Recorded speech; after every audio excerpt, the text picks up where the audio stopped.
Naganap na ang unang gabi ng lamay ng yumaong batikang aktor na si Ronaldo Valdez.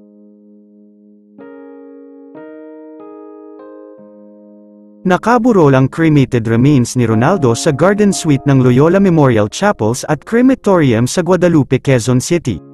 Pero hindi pa nagbibigay ng detalye ang pamilya niya tungkol sa petsa ng kanyang inurnment.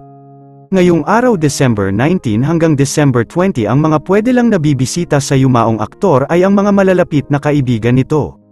Mga napalapit na ang loob sa premyadong aktor.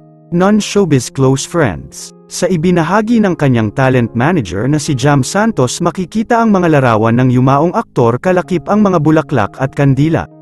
Dumalaw ang buong cast ng kanyang pinagbidahan noon ng teleserye na kasama sila Catherine Bernardo at Daniel Padilla ang Too Good to be True. Nagbigay ng pakikiramay sa unang gabi si Daniel Padilla. Catherine Bernardo spotted na rin sa naturang burol ang kanyang anak na si Jano Gibbs.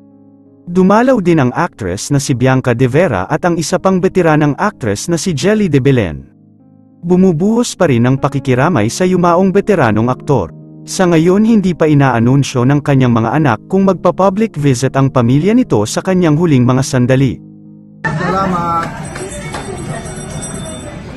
Yay! Yung! Ayan na naman yung ano. Ayan na naman yung... Masaya.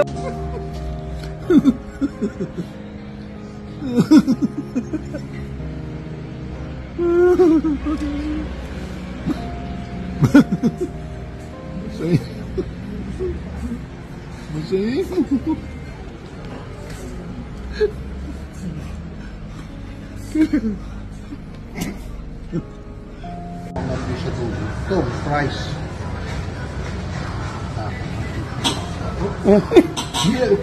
Hindi mo pa na...